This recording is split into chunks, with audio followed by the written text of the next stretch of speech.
vamos falar do lançamento horizontal. O lançamento horizontal, ele vai ter um vetor velocidade inicial totalmente na direção horizontal. E aí, eu não vou precisar decompor essa velocidade no início do movimento.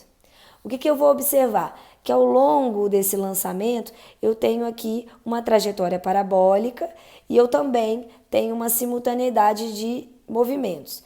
Eu tenho um movimento de queda, que seria no eixo Y, e eu tenho um movimento na horizontal, que seria a ideia do deslocamento aqui no que a gente chama de eixo X.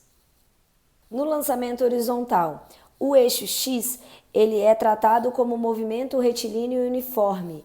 E aí eu posso usar a relação de que a velocidade constante seria um ΔS sobre um ΔT. Lembrando que eu só estou tratando da direção X, então seria a horizontal. Quem seria o meu ΔSX? Eu posso chamá-lo de alcance. Ele seria essa medida aqui. Então, toda vez que ele falar alcance, ele está pedindo para eu tratar dessa medida do ΔSX. Quando eu pensar na direção Y, eu estou pensando no movimento classificado como retilíneo uniformemente variado, porque na vertical eu tenho a aceleração da gravidade. Eu posso continuar usando as equações que estudam o movimento uniformemente variado, só que aonde eu tiver aceleração, eu posso substituir pela da gravidade, que é aproximadamente 10 metros por segundo ao quadrado. Lembrando que quando eu tratar da velocidade, eu só estou tratando da componente y. Então, eu coloquei Vy, seria uma medida de velocidade em qualquer ponto e um instante que eu vou definir. A aceleração eu já sei. O V0y, nesse caso, a gente consegue simplificar. Não tem parcela inicial na vertical da velocidade. Por isso o nome, movimento ou lançamento horizontal. Então, eu vou colocar aqui, ó, eu vou ter um V0y igual a zero. Isso vai facilitar muito para mim, porque todas as equações em que eu tiver esse fator V0y, eu vou poder anular. Então, aqui vai ser zero, aqui todo esse termo vai ser zero, aqui todo esse termo vai ser zero. Beleza?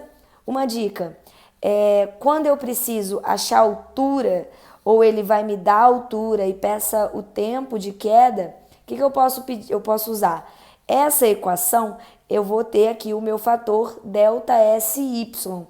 O ΔSY seria justamente a medida dessa altura, beleza? Só que eu não vou ter a velocidade final, que seria quando ele toca na chegada ao solo. Então, o conselho é vocês não usarem essa equação, usarem essa. E aí vale a pena a gente ressaltar que se eu coloco em evidência e destaco o quanto que foi o ΔS na direção Y, eu chego numa expressão ΔS em Y, ou a mesma coisa que altura, você pode chamar de H, AT ao quadrado sobre 2.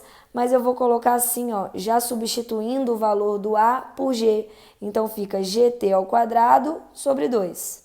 Então, essa expressão aqui, lembrando de novo que esse ΔS você pode chamar de H, altura da queda, já vai te dar a relação com o tempo de queda, beleza? Bom, resumindo o lançamento horizontal, eu tenho aqui as minhas equações. Ele pediu o tempo de queda. Ele me deu a altura. O que eu faço?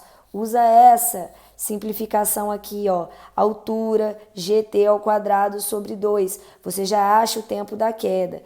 Lembrando, então, tempo de queda aqui não está influenciado diretamente na massa. Eu estou trabalhando, pessoal, com esse sistema, considerando ele no vácuo, ok? Ou seja, não tem resistência do ar. Essa resistência é desprezível, por isso a massa do corpo não influencia no tempo de queda. Se ele pedir, em vez de te dar a altura e querer o tempo, se ele pede a velocidade no ponto final, o que vocês vão fazer? Vocês vão encontrar a componente y aqui, fazendo AT, ou seja, GT, e aí se você tem um tempo de queda, isso vai facilitar. Se ele não te dá o tempo, mas te dá a altura, você aplica essa equação aqui, acha a parcela Vy, que vai ser apenas uma componente ao final, que seria esse vetor aqui, Vy. Lembrando que eu já tenho mantido a velocidade na horizontal. Então, eu vou falar que aqui também tem uma componente Vx que coincide com o valor do lançamento lá no início do exercício. Beleza? Se eu quiser achar uma resultante, eu consigo.